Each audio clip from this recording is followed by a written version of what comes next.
Olá, família da fé. Boa e abençoada noite. Tudo em paz com vocês? Eu me chamo André Batista e seja muito bem-vindo a mais um culto de quinta-feira. Hoje eu trago da parte de Deus uma mensagem que irá edificar a você, a sua família e aos seus amigos. Estudaremos hoje Salmo 7. Davi escreveu esse salmo em resposta à difamação que ele intentava contra a vida de Saul para usurpar o seu trono. Isso nós podemos ver lá em 1 Samuel 24, nos versículos 9 até o 11.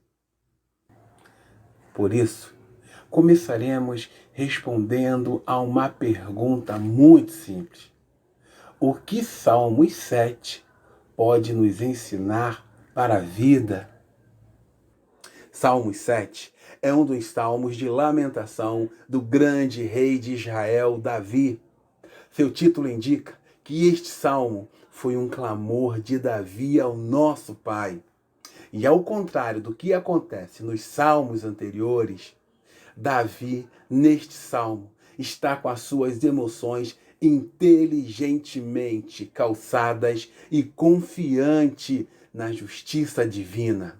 Então, queridos, vem comigo. Acabamos de ler que Davi está com as suas emoções inteligentemente calçadas. E isso me leva a uma outra pergunta. Você já ouviu falar em inteligência emocional? Não? Talvez? Então deixa eu te ajudar. Me responde a uma pergunta. Pensa só.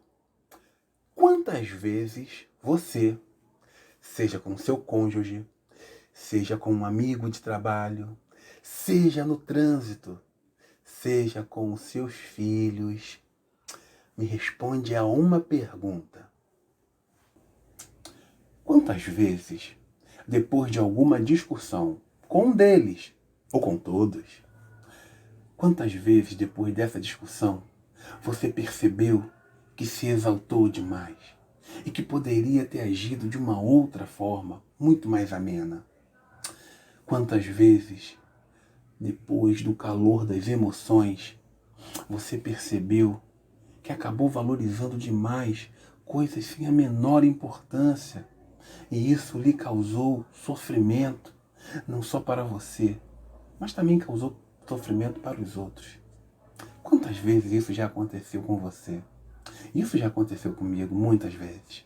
Mas responde aí, quantas vezes isso aconteceu com você? E agora? Você já conseguiu captar um pouco do que vem a ser essa inteligência emocional? Bom, se bem que a definição de inteligência pode ser bem abrangente, uma vez que a inteligência ela vai muito além do nosso raciocínio lógico e matemático. E em virtude da variedade de habilidades que eu e você, que todo ser humano possui, alguns psicólogos tipificaram a inteligência, deram tipos a ela, e em vários desdobramentos. E é sobre esses outros tipos de inteligência que a gente vai falar um pouquinho agora. Então, vem comigo, ok?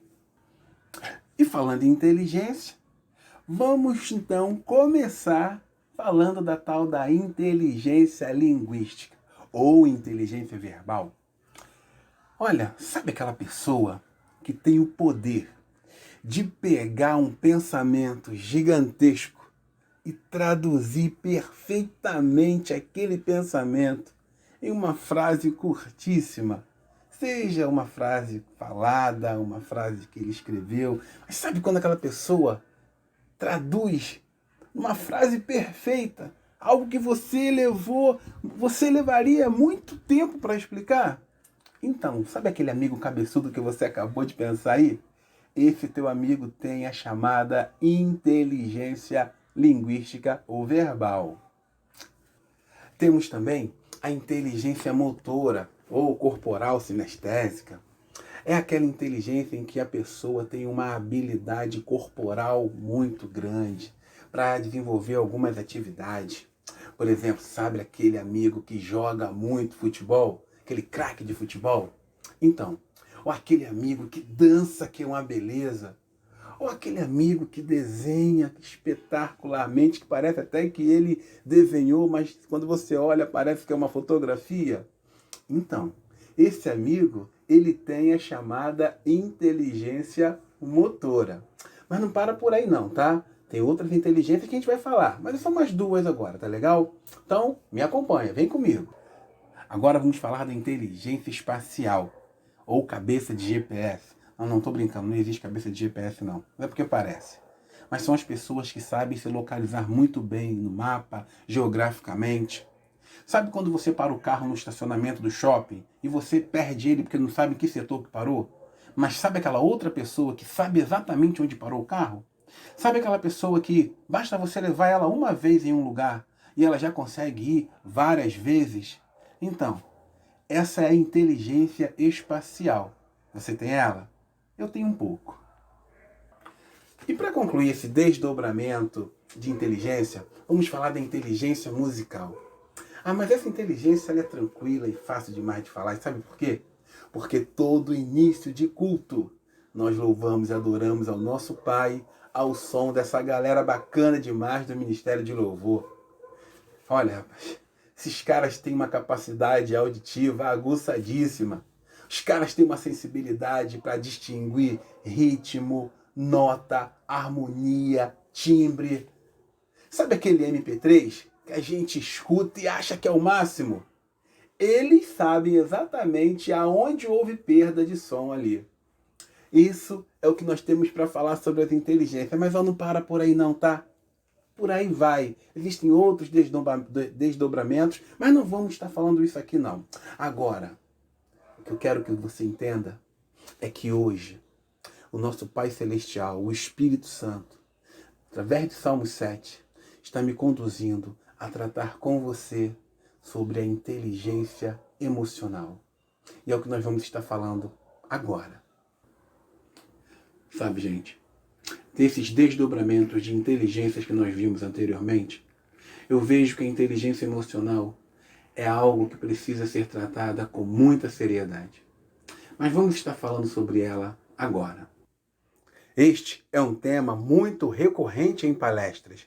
Mas afinal, o que é esta tal inteligência emocional? Eu confesso que quando eu me deparei com este assunto pela primeira vez, me veio logo à mente que seria agir de forma inteligente com as emoções, ou emoções inteligentes. Mas de fato não é nada tão diferente disso não. Mas eu vou te contar o que a Wikipédia, a enciclopédia livre, nos fala sobre este conceito. Lá está escrito que a psicologia define como um conceito que descreve a capacidade de reconhecer e avaliar os nossos próprios sentimentos e os sentimentos dos outros e lidar bem com eles. Ou seja, é a capacidade que nós, seres humanos, temos de lidar bem com as emoções, lidar de forma apropriada com as emoções. E acredite, esta é uma competência muito importante, muito relevante para o sucesso das relações interpessoais. E por que estamos falando de inteligência emocional? Bom, queridos, isto é simples. Veremos agora em Salmo 7 que Davi, mesmo sendo impiedosamente atacado por Cuxê, o benjamita, queridos, Davi trata de forma sábia e inteligente as suas emoções. E ao invés de tentar resolver essa questão sozinho, retaliando seu acusador, não, Davi clama ao nosso Pai, o justo juiz. Ele clama por justiça. Ele intercede ao nosso Pai, pedindo a sua inocência. E ele faz isso cantando e exaltando ao Senhor em Salmos 7. Eu peço que você me acompanhe agora em uma leitura. Senhor meu Deus, em ti confio. Salva-me de todos os que me perseguem e livra-me, para que ele não arrebate a minha alma como leão, despedaçando-a sem que haja quem a livre. Senhor meu Deus, se eu fiz isto, Se há perversidade nas minhas mãos, se paguei com o mal aquele que tinha paz comigo, antes livrei ao que me oprimia sem causa. Persiga o inimigo a minha alma e alcance-a. Calque aos pés a minha vida sobre a terra e reduza a pó a minha glória. Levanta-te, Senhor, na tua ira. Exalta-te por causa do furor dos meus opressores e desperta por mim para o juízo que ordenaste. Assim te rodeará o ajuntamento de povos. Por causa deles, pois, volta-te para as alturas. O Senhor julgará os povos. Julga-me, Senhor, conforme a minha justiça e conforme a integridade que há em mim. Tenha já fim a malícia dos ímpios, mas estabeleça-se o justo, pois tu, ó justo Deus, provas os corações e os rins. O meu escudo é de Deus, que salva os retos de coração. Deus é juiz justo. Queridos, esta foi a exaltação que Davi fez ao Senhor enquanto sofria uma grave injustiça, uma vez que ele corria risco de morte. Mas, queridos, e quando eu e você, às vezes por muito menos, também nos sentimos injustiçados pelos mais diversos motivos? Como nós reagimos aos sentimentos provocados em nossa alma, como ódio, ira, mágoa, frustração, rancor? Davi, em seu cântico em Salmos 7, apacenta seu coração para longe desses sentimentos, os mesmos sentimentos que vêm escravizando a muitas pessoas, tirando delas a paz, a alegria e o prazer de viver. Apesar da Bíblia registrar alguns episódios que revelam momentos de fraqueza do grande rei de Israel, ainda assim Davi era considerado pelo nosso Pai Celestial um homem segundo o seu coração. Isso nós vemos em 1 Samuel 13:14. Sabe, Davi era um homem semelhante a qualquer um de nós.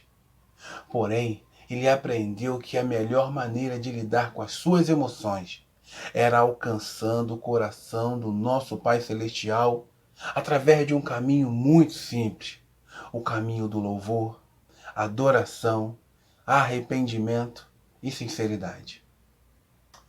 Sabe, em um dado episódio na Bíblia, Davi obriga o seu comandante Joabe a realizar um censo.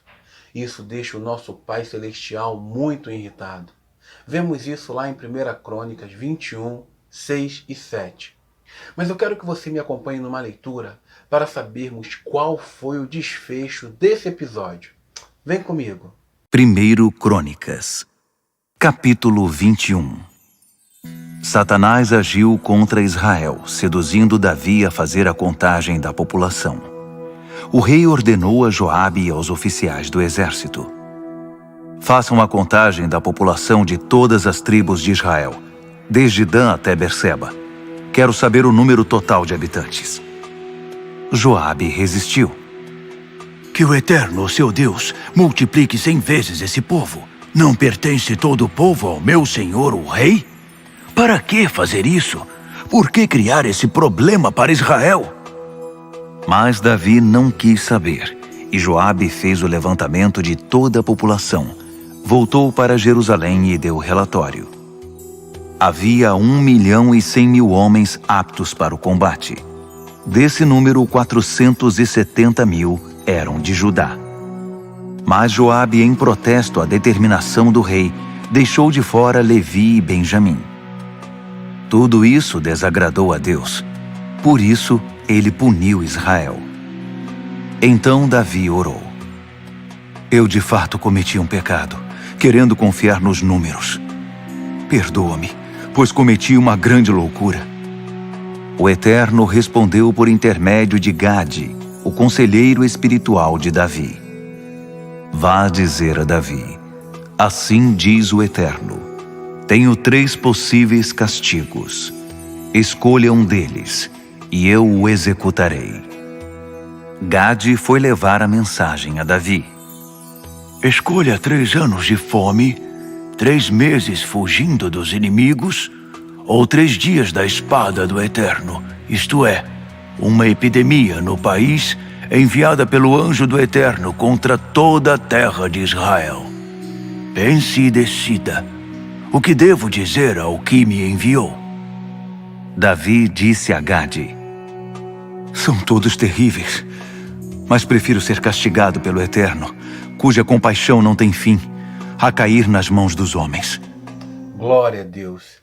Este era o grande rei Davi, o rei de Israel, que se rendia ao nosso Pai constantemente e que em Salmos 7, frente à injustiça da defamação, Davi recorreu ao justo juiz, o nosso Pai. Mas, querido, pensa comigo. Davi não entregaria a sua vida ao nosso Pai se ele não o conhecesse o suficiente para confiar nele. E este é um aprendizado que nós precisamos ter. Nós precisamos conhecer e entender a natureza e o caráter de nosso Pai.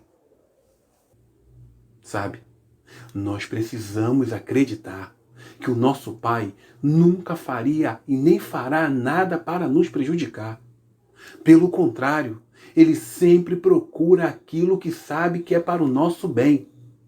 E mesmo aquelas coisas que podem parecer decepcionantes para mim e para você, queridos, acredite, mesmo essas coisas cooperam para o nosso bem, desde que nós não percamos a fé. Deus é amor, não há mal nem egoísmo nele. Por isso, assim como Davi, devemos adorá-lo e buscá-lo em espírito e verdade, de forma que as nossas percepções, sentimentos, pensamentos, experiências nos conduzam a uma inteligência emocional sadia, de forma que possamos lidar com os relacionamentos interpessoais sem sofrer danos. Queridos, quando estamos firmados na confiança em Deus, nós não somos afastados do cuidado do Pai. Não sucumbimos à tentação de cuidarmos de nós mesmos, tomando as rédeas de volta, quando não aceitamos o que está acontecendo em nossa vida ou quando não entendemos os caminhos que o Pai colocou à nossa frente. Mas acredite, queridos, acredite e declare o que eu vou ler agora, lá em Hebreus 13, 5 e 6. Assim está escrito: Deus disse: Eu nunca os deixarei e jamais os abandonarei. Portanto, sejamos corajosos e afirmemos: O Senhor é quem me ajuda, e eu não tenho medo. Que mal pode alguém me fazer? Glória a Deus. Queridos, foi muito bom. Foi uma quinta-feira maravilhosa. Que o Espírito Santo de Deus possa estar te acompanhando, possa estar fazendo morada em sua vida. Se você ainda não aceitou, aproveite essa oportunidade. Declare a Deus o quanto você confia, declare a Ele o seu amor, aceite a Ele como seu Senhor e Salvador. E tenha um Pai que nunca te abandonará, estará sempre com você. Uma semana abençoada e até a próxima, hein? Tchau, tchau.